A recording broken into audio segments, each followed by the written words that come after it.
চলে যাব অবশ্যই মেদিনীপুর মেডিকেল কলেজের খবরে। এক সদ্য মায়ের মৃত্যু, আরও 3 সদ্য মা এই মুহূর্তে এসএসকেএমে ভর্তি। এতে চূড়ান্ত গাফিলতি দেখছেন মমতা বন্দ্যোপাধ্যায়। মুখ্যমন্ত্রী মমতা বন্দ্যোপাধ্যায় আজকে 12 জন চিকিৎসক ও চিকিৎসক পড়ুয়াকে সাসপেন্ড করার নির্দেশ দিলেন।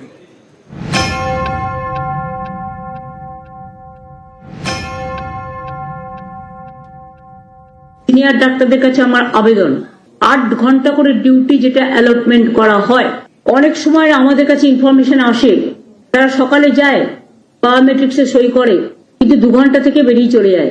অনেকগুলো প্রাইভেটে হসপিটালে নার্স অপারেশন করে তাদের মধ্যে কেউ কেউ ফিরে আসে। হসপিটালে সরকারিও কাজ করব, একই সাথে প্রাইভেটে গিয়েও কাজ করব একই সময়ে, এটা হয় না। মেদিনীপুর মেডিকেলে সদ্য মায়ের মৃত্যু, বেশ কয়েকজন সদ্যজাতর মা অসুস্থ, স্যালাইনে পার্শ্ব প্রতিক্রিয়ার অভিযোগ। এ নিয়ে রাজ্য জুড়ে শোরগোল। তদন্ত করছে সিআইডি।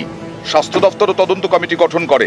সিআইডি ও তদন্ত কমিটির রিপোর্টের ভিত্তিতে বৃহস্পতিবার মেদিনীপুর মেডিকেলের 12 জন চিকিৎসককে সাসপেন্ড করেন মুখ্যমন্ত্রী। দুটো ইনভেস্টিগেশন রিপোর্ট যখন চিফ সেক্রেটারি এবং হেলথ সেক্রেটারি আমার কাছে সাবমিট করেছেন এবং তারপরে তারা সাজেশন দিয়েছেন, সব সাজেশন মেনে নিয়ে এই 12 জনকে সাসপেন্ড করে দেওয়া হলো, along with pending investigation by the CID। Duty থাকা সত্ত্বেও ডিউটি পালন করেননি যারা ট্রেনি, তাদের হাতে সিজারিয়ান ছেড়ে দিয়েছেন যারা। একজন তো শোনা গেছে তিনি ওখান থেকে বসে আরো 3টে অপারেশন নাকি করেছে। 12 জন সাসপেন্ডেড ডাক্তারের মধ্যে রয়েছেন মেদিনীপুর মেডিকেলের এমএসভিপি, প্রসূতি বিভাগের প্রধান, একজন আরএমও, 2 জন অ্যাসিস্ট্যান্ট প্রফেসর, একজন রেসিডেন্ট ডাক্তার এবং 6 জন শিক্ষার্থী। চিকিৎসা শাস্ত্রে যারা জয়েন করেছেন, সেবা হচ্ছে তাদের সবচেয়ে বড় কাজ। সঠিক সময়ে সঠিক চিকিৎসা, এত টাকা বাড়ানো, এত সিট বাড়ানো, এত মেডিকেল কলেজ বাড়ানো, এত তো বাংলার ছেলে মেয়েরাই সুযোগ পাচ্ছে। তাদের যদি কোনো অন্যায় হয় তাদের উপরে সেটা যেমন দেখার দায়িত্ব আমাদের, তেমনি রোগী যাতে পরিষেবা পায় এটা দেখার দায়িত্ব আমাদের সবার।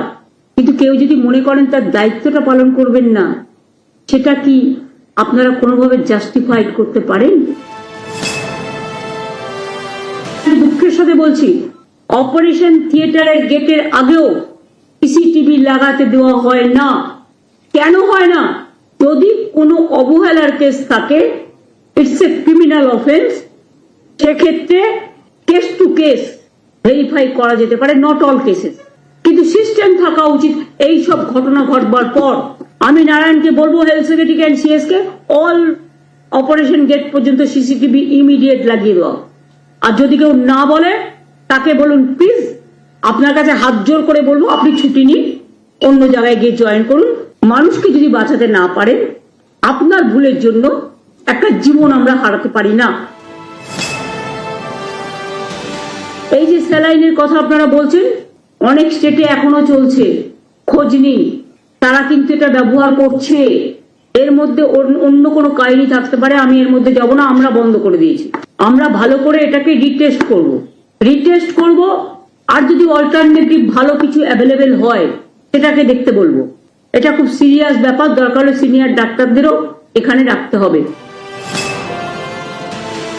যদিও আমি মনে করি যে মৃত্যুর বিকল্প কোনো সান্ত্বনাতেই কাজে লাগে না, সাহায্যেও কাজে লাগে না, তবুও মৃত পরিবারকে আমরা 5 লাখ টাকা ও পরিবারকে দেওয়ার জন্য আমরা অনুরোধ করছি। এবং তার পরিবার থেকে যদি কেউ চাকরি করতে চায়, যেহেতু এটা আমাদের ডাক্তারদের নেগলিজেন্সির জন্য হয়েছে, সরকারি, যদি কেউ চাকরি করতে চায় আমরা সেটাও করব। নিউজ 18 বাংলা। না, 5 লক্ষে সন্তুষ্ট নন বিরোধী দলনেতা মামনি রুইদাস। সদ্য মায়ের মৃত্যু, তার পরিবারের সঙ্গে দেখা করতে গিয়ে বিরোধী দলনেতা শুভেন্দু অধিকারীর দাবি 50 লক্ষ টাকা ক্ষতিপূরণ দিতে হবে।